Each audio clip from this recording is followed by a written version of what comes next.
মুখ্যমন্ত্রীর বাড়িতে অভয়া মঞ্চ যাচ্ছে, এটা কি বলবেন? হ্যাঁ, অভয়া মঞ্চ তাদের সুনির্দিষ্ট যদি কোনো পরিকল্পনা থাকে সেই পরিকল্পনা নিয়ে অবশ্যই যেতে পারে।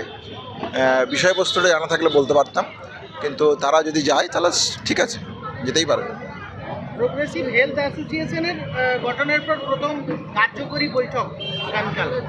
আমরা যেটা মনে করি যে এই আন্দোলনকে কেন্দ্র করে 9ই আগস্টের আন্দোলনকে কেন্দ্র করে যে জায়গাটা এসছে সেটা হচ্ছে স্বাস্থ্যের পরিকাঠামো এবং স্বাস্থ্যের যে ব্যবস্থার প্রশ্ন।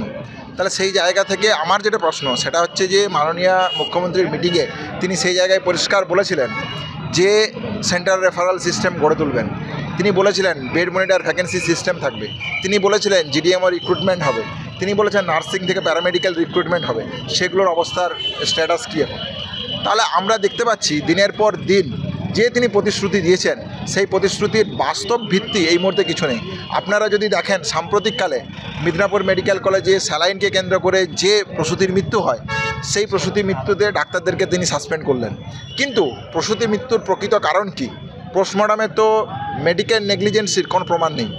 তাহলে কেন মৃত্যু হলো প্রসূতির এই প্রকৃত কারণ এখনও রাজ্য সরকার অনুসন্ধান করে বার করতে পারলো না কেন?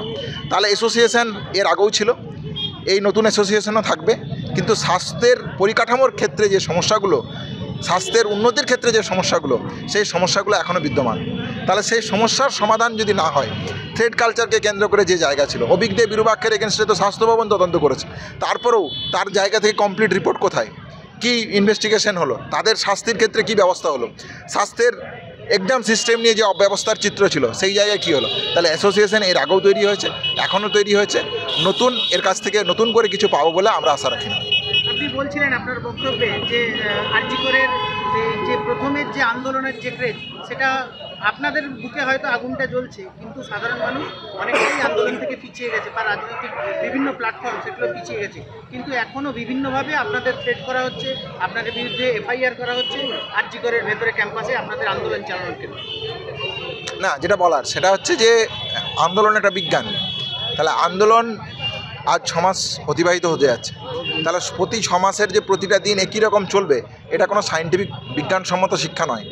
তাহলে আন্দোলনের যে কোনো আন্দোলনের চড়াই থাকে উতরাই থাকে, একটা আন্দোলন এইভাবেই চলে, তাহলে ঠিক সেইভাবেই আন্দোলন এই মুহূর্তেও চলছে। হ্যাঁ, স্বাভাবিকভাবেই আন্দোলনের আগে 3 মাস আগে যেভাবে চলছিল ঠিক সেইভাবে চলছে না, এটাই বিজ্ঞান।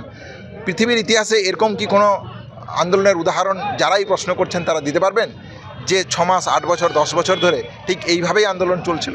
তাহলে এইটা কোনো সায়েন্টিফিক বিজ্ঞানসম্মত শিক্ষা নয়। বিজ্ঞানসম্মত শিক্ষা থেকে আমাদেরকে গ্রহণ করতে হবে এবং সেই জায়গা থেকে আমাদেরকে নতুন পরিকল্পনা করে সেই পরিকল্পনার জায়গা থেকে আমাদেরকে এগিয়ে যেতে হবে। আপনাদের নামে যে এফআইআর করা হচ্ছে বললেন, এটা কি কোনো রাজনৈতিক দলের দ্বারা কোনো প্রভাবিত হচ্ছে? যে জায়গাটা আমরা পরিষ্কারভাবে মনে করি যে অভিজ্ঞ বিরূপাক্ষ থেকে শুরু করে থ্রেড কালচারে যারা যারা অভিযুক্ত হয়েছে, RG Kar medical college, Kalyani medical college, north Bengal medical college, Bardhaman medical college, তাহলে এই যে এতগুলো অভিযোগ আছে সেই অভিযোগের সারবক্তা কী? সেই অভিযোগগুলোর বিচার কি হলো? তাহলে তদন্ত যদি করতেই হয়, এই আন্দোলনকে কেন্দ্র করে যে থ্রেড কালচারের প্রসঙ্গ উঠে এসেছিলো তার তদন্তের গতি প্রকৃতি কোথায়? তাহলে তার জায়গা থেকে সে যদি কোনো ব্যবস্থা না নেয়, অথচ যারা আন্দোলন করেছে তাদেরকে নানান প্রকারে হ্যারাসমেন্ট করার জন্য মিথ্যে অভিযোগ, ভুয়ো অভিযোগ দিয়ে আজকে কি আশফাকুল্লাহ নায়ার এগেনস্টে যে অভিযোগ এনেছে, কলকাতা হাইকোর্ট তাকে বলেছে যে তদন্ত আর তোমার করার দরকার নেই, অনেক তদন্ত করেছে। কলকাতা পুলিশের যে অতিসক্রিয়তার কথা, রাজ্য পুলিশের অতিসক্রিয়তার কথা, তাকে ভর্ৎসনা করেছেন। কিঞ্জলদার এগেনস্টে যে কমপ্লেন, সেই কমপ্লেনের জায়গা থেকে ওয়েস্ট বেঙ্গল মেডিকেল কাউন্সিলের যিনি চেয়ারম্যান ছিলেন তাকেই কলকাতা হাইকোর্ট সরিয়ে দিল। তিনি একটা অনৈতিক এবং অযৌক্তিকভাবে ছিলেন, তিনি পদের অপব্যবহার করছিলেন। তাহলে এই তো মানে তার জায়গা থেকে নৈতিকতা মূল্যবোধের জায়গা। তাহলে সেই জায়গাটাকে আগে নিজের ঘরের দিকে তাকাক, ঘর আগে পরিষ্কার করুক, সেই জায়গা থেকে পচা গন্ধ ছড়াচ্ছে সেই গন্ধগুলো আগে পরিষ্কার করুক, তারপর জুনিয়র ডাক্তারদের পিছনে লাগতে আসবে। যে দুটো মেনলি দাবি আপনি আপনার বক্তব্য বলছিলেন, পুলিশ প্রশাসন এবং ছাত্র দপ্তরের একাধিক যে ঘুরি অভিযোগ ছিল, সেই দাবি যদি না মেটে তাহলেও কি আগামী দিনে অভয়া আন্দোলন নিয়ে এগিয়ে যাবে? অভয়ার বিচারের দাবিতে জুনিয়র ডাক্তাররা শুরুর দিন থেকে আছে। যতদিন না অভয়ার ন্যায় বিচারের দাবি থাকছে ততদিন অবধি থাকবে। যে প্রশ্নটা আপনি যেভাবে রাখতে চাইলেন সেই জায়গা থেকে যেটা বলার সেটা হচ্ছে যে স্বাস্থ্যের যে দুর্নীতি, স্বাস্থ্যের যে পরিকাঠামো তৈরি করার প্রশ্ন, সেই তৈরি করার যে সামগ্রিক চিত্র, সেই জায়গাগুলো থেকে আমরা কোনো ভিজিবল পদক্ষেপ দেখতে পাচ্ছি না। তাহলে এই পদক্ষেপ যদি না থাকে তাহলে এই স্বাস্থ্য ব্যবস্থার উপর ভরসা করার আর তো কোনো জায়গা থাকতে পারে না।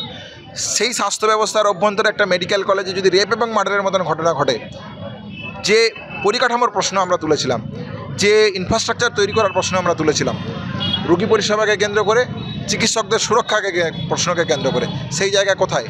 তাহলে সেই জায়গা যদি না থাকে, তিনি যদি মনে করেন যে তিনি এই অডাসিটির জায়গা থেকে এইভাবেই থাকবেন, তাহলে স্বাভাবিকভাবেই জুনিয়র ডাক্তারদেরকে আন্দোলনের জায়গা থেকে সরে আসার কোনো প্রশ্ন নেই। সেই দাবি নিয়ে আন্দোলন চলবে। প্রভাবশালীদের কতটা যোগ রয়েছে বলে মনে করেন? হ্যাঁ, পুরোপুরি যোগ আছে। পুরোপুরি যোগ যদি না থাকে, তাহলে কলকাতা পুলিশ তথ্য প্রমাণ লোপাট করবে কেন? সিবিআই তার প্রাইমারি চার্জশিটে শেষ পেজে পরিষ্কারভাবে বলছে যে টালা থানার ওসি এবং সন্দীপ ঘোষ এভিডেন্স টেম্পার করেছে, ইনভেস্টিগেশনকে হাসাপ করার চেষ্টা করেছে। তাহলে ইনভেস্টিগেশনকে হাসাপ করার চেষ্টা একজন প্রিন্সিপাল এবং ওসি কার নির্দেশে করলো, কেন করলো, কী তার উদ্দেশ্য ছিল? তাহলে এই উদ্দেশ্য যদি সামনে সিবিআই আনে, তাহলে এই দিনের আলোর মতন পরিষ্কার হবে প্রভাবশালী যুক্ত ছিল কি ছিল না।